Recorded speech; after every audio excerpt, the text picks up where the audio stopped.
کہ میرے پاک نبی صلی اللہ علیہ وسلم فرماتے ہیں کہ جب رمضان المبارک کا مہینہ آتا ہے تو خالق کائنات جل جلالہ فرمایا جنت کے دروازوں کو کھولنے کا حکم دیتا ہے۔ فتحت ابواب الجنہ، جنت کے تمام دروازے کھل جاتے ہیں، جنت کو مزین کیا جاتا ہے، جنت کو روشن کیا جاتا ہے، اور فرمایا جہنم کے دروازے بند ہو جاتے ہیں۔ جنت کے دروازے کھلے ہیں، کوئی اللہ سے مانگے تو صحیح، سوال تو کرے، جہنم کے دروازے بند ہو جاتے ہیں۔ اور میرے آقا فرماتے ہیں کہ اس ماہ مقدس میں رب کائنات جل جلالہ نیکی کا جو باؤ ہے اس کو بڑھا دیتا ہے، جو اعمال ہیں ان کا باؤ بڑھ جاتا ہے۔ یا رسول اللہ کیسے؟ فرمایا تم کوئی نفلی کام کرتے ہو جو تمہارے اوپر فرض نہیں تھا، نفلی کام کیا تو اجر رب اتنا بڑھا دیتا ہے کہ فرمایا نفل کا ثواب فرض جتنا ہو جاتا ہے۔ نفل کا ثواب کتنا ہو جاتا ہے بولیے؟ فرض جتنا۔ اور فرمایا وہ تو رحیم ہے، وہ دینے والا ہے، کیا فرض کا ثواب اتنا ہی رہتا ہے؟ فرمایا نہیں، فرائض کا ثواب بڑھا دیا جاتا ہے۔ کتنا؟ فرمایا ایک فرض کا ثواب 70 فرائض جتنا ہو جاتا ہے۔ میرے اور آپ کے آقا صلی اللہ علیہ وسلم فرماتے ہیں، حضرت انس روایت کرتے ہیں کہ حضور نے فرمایا رمضان المبارک میں صدقہ و خیرات کرو، کثرت کے ساتھ اس میں صدقہ و خیرات کرو۔ فرمایا اس میں اجر بڑھ جاتا ہے، نفل کا ثواب فرض جتنا ہو جاتا ہے، اور فرض کا ثواب 70 فرائض جتنا ہو جاتا ہے۔ اللہ جل جلالہ کی بارگاہ سے کتنی نیکیاں ملتی ہیں بندے کو اس ماہ مقدس میں۔ اور پھر میرے پاک نبی صلی اللہ علیہ وسلم فرماتے ہیں رمضان کیا ہے؟ میرے آقا نے فرمایا ہوا شہر الصبر، میرے غلاموں یہ صبر کا مہینہ ہے، اس مہینے میں صبر کرنا ہے، صبر سے کام لینا ہے۔ فرمایا ہوا شہر الصبر و شہر المواسات، یہ صبر کا مہینہ ہے اور مواسات کا، ہمدردی کا مہینہ ہے۔ اور پھر میرے پاک نبی صلی اللہ علیہ وسلم نے صبر کی جزا بیان کی۔ فرمایا رمضان کیا ہے؟ صبر ہے، اور صبر کی جزا کیا ہے؟ فرمایا صبر کی جزا جنت کے سوا کچھ نہیں ہے۔ جس نے صبر کیا، صبر کا دامن نہیں چھوڑا، فرمایا اس کی جزا جنت ہے، جنت کے علاوہ کچھ نہیں۔ اور رب فرماتا ہے ان اللہ مع الصابرین، کہ بے شک اللہ جل جلالہ صبر کرنے والوں کے ساتھ ہے۔ فرمایا رمضان صبر کا مہینہ ہے اور صبر کی جزا جنت ہے، اور اللہ جل جلالہ صبر کرنے والوں کے ساتھ ہے۔ پھر فرمایا وشہر المواسات، یہ ہمدردی کا مہینہ ہے، مواسات کا مہینہ ہے، کہ اس ماہ مقدس میں میرے پاک نبی صلی اللہ علیہ وسلم فرماتے ہیں تم ہمدردی کرو اپنے معاشرے میں ارد گرد۔ اور خاص طور پہ حضور نے فرمایا جو لوگ تمہارے زیر نگرانی ہیں، تمہارے ماتحت کام کر رہے ہیں، تمہارے ملازم ہیں، تمہارے نیچے کام کر رہے ہیں، فرمایا اس ماہ مقدس میں ان کا خاص خیال رکھنا، ان پہ سختی نہیں کرنی، ان پہ نرمی، جتنا ہو سکے انہیں آرام دیا جائے، ان کا خاص خیال رکھنا ہے۔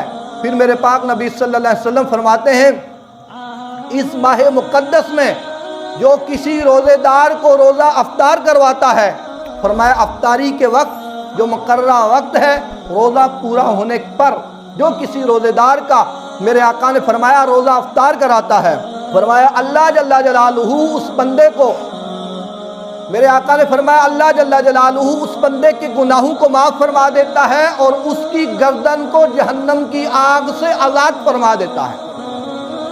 کیا کرتا ہے؟ اس کی گردن کو جہنم کی آگ سے محفوظ کر دیتا ہے، یعنی وہ بندہ جہنم کی آگ سے محفوظ ہو جاتا ہے۔ اور پھر میرے آقا نے فرمایا جو صحیح وقت پر کسی روزے دار کو روزہ افطار کروائے گا، خالق کائنات جل جلالہ اس افطار کروانے والے کو روزے دار جتنا ثواب عطا کرے گا۔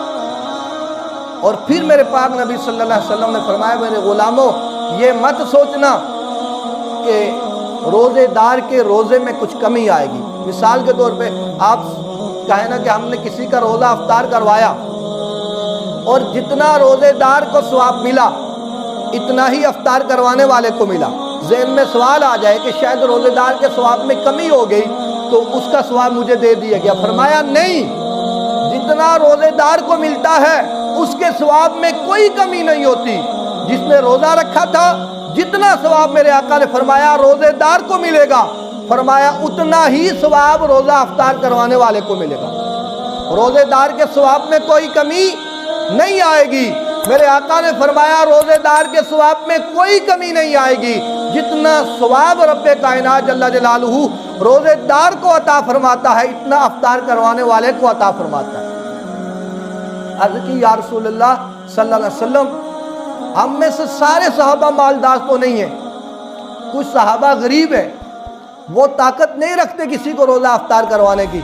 یا رسول اللہ صلی اللہ علیہ وسلم، جو یہ طاقت نہیں رکھتا، سارے مالدار نہیں ہیں، غریب ہیں کچھ اصحاب، تو وہ یہ اجر کیسے حاصل کرے گا؟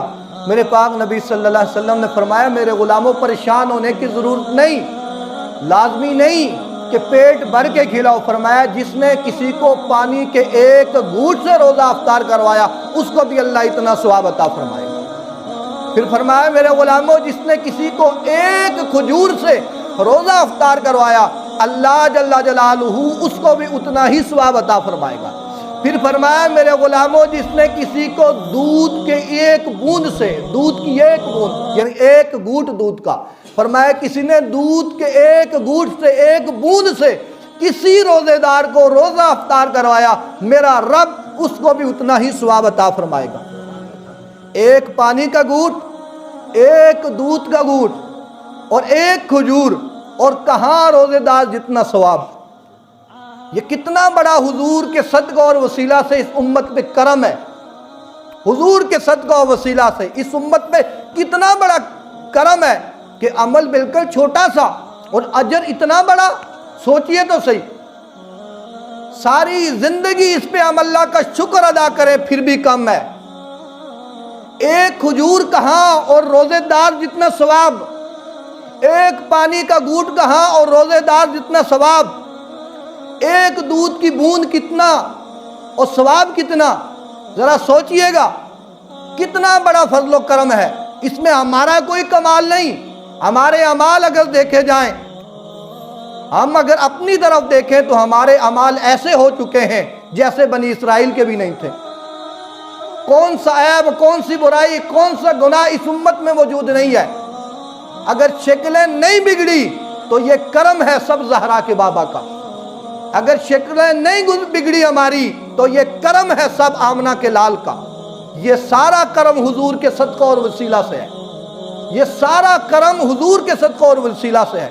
فرمایا جس نے کسی روزے دار کو ایک پانی کے گھونٹ سے، ایک دودھ کے گھونٹ سے، ایک کھجور سے روزہ افطار کروایا، میرے محبوب فرماتے ہیں رب کائنات جل جلالہ اس کو بھی روزے دار جتنا ثواب عطا فرماتا ہے۔ اور اگلے حدیث مبارکہ کے الفاظ سنیے، میرے آقا نے فرمایا یہ تو ہوا پانی کا ایک گھونٹ، یہ تو ہوئی ایک کھجور، یہ تو ہوا ایک دودھ کا گھونٹ۔ فرمایا سنو میرے غلاموں، جو کسی روزے دار کو پیٹ بھر کے کھلائے گا، سیر ہو کے کھلائے گا، میرے آقا نے فرمایا اسے کیا ملے گا؟ فرمایا حشر والے دن رب کائنات جل جلالہ میرے حوض کوثر سے اس کو کوثر کے جام عطا فرمائے گا۔